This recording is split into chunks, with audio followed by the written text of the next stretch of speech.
Halo semuanya, pada video kali ini saya akan menjelaskan langkah-langkah melakukan uji asumsi klasik pada analisis regresi linier berganda menggunakan aplikasi SPSS. Uji coba ini dilakukan untuk memastikan model regresi telah memenuhi syarat sehingga hasil analisis dapat dipercaya. Langkah pertama adalah menjalankan regresi untuk memperoleh nilai residual yang akan digunakan pada uji asumsi klasik. Pertama, ketik analyze, lalu ke regression dan linear. Masukkan variabel Y ke bagian dependen, lalu masukkan variabel X1 dan X2 ke bagian independen. Kemudian klik statistik, lalu centang estimates, model fit, collinearity diagnostic, dan Durbin-Watson. Selanjutnya ketik continue, lalu klik save, kemudian centang unstandardized residual dan standardized residual. Terakhir klik continue dan oke. Setelah residual diperoleh, langkah berikutnya adalah melakukan uji normalitas. Nah, berdasarkan output koefisien diperoleh regresi sebagai berikut. Konstan itu sebagai B0, X1 itu sebagai B1, dan X2 itu sebagai B2. Selanjutnya adalah uji T untuk melihat pengaruh masing-masing variabel secara parsial.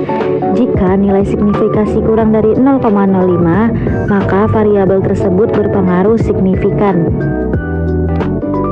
Di sini kita lihat T-nya YX1 itu 0,236 sehingga tidak signifikan. Sedangkan X2 itu memiliki nilai signifikansi kurang dari 0,001 atau lebih kecil dari 0,05 sehingga dia berpengaruh signifikan terhadap variabel Y. Berikutnya yaitu uji F untuk melihat pengaruh variabel secara simultan. Karena nilai signifikansinya kurang dari 0,01 atau lebih kecil dari 0,05, maka hasil uji F-nya itu menunjukkan model signifikan.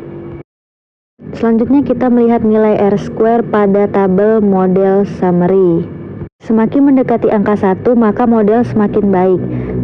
Pada hasil ini nilai R-square sebesar 0,518, sehingga dapat dikatakan model memiliki kemampuan yang cukup baik dalam menjelaskan variabel dependen. Selanjutnya kita melihat uji multikolinearitas pada tabel koefisien, yaitu pada bagian tolerance dan VIF. Jika nilai tolerance lebih dari 0,1 dan nilai VIF kurang dari 10, maka tidak terjadi multikolinearitas.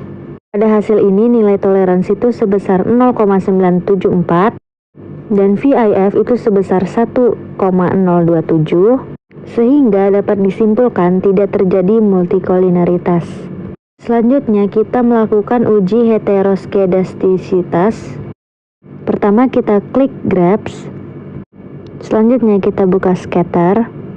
Nah, kita pilih simple scatter, klik define, masukkan z-plot ke sumbu X dan masukkan juga z-recit ke sumbu Y, lalu klik OK. Nah, begini grafiknya. Jika titik-titik pada scatter plot penyebar secara acak tanpa membentuk pola tertentu, maka model itu tidak mengalami heteroskedastisitas. Namun, apabila muncul pola yang jelas, maka dia terjadi heteroskedastisitas. Nah, karena dia polanya acak, jadi dia tidak termasuk ke dalam heteroskedastisitas ya. Selanjutnya kita melihat uji autokorelasi pada tabel model summary, yaitu dari Durbin-Watson. Jika nilainya berada di sekitar angka 2, maka dia tidak terjadi autokorelasi. Pada hasil ini, nilai Durbin-Watson sebesar 2,151 sehingga dapat disimpulkan dia tidak terjadi autokorelasi. Berdasarkan hasil uji asumsi klasik yang telah dilakukan, model regresi telah memenuhi asumsi normalitas, tidak terjadi multikolineritas, tidak terjadi heteroskedastisitas, dan tidak terdapat autokorelasi. Dengan demikian, model regresi layak digunakan untuk analisis lebih lanjut. Sekian tutorial dari saya, Alivia Aryani, kelas BD2A1. Terima kasih.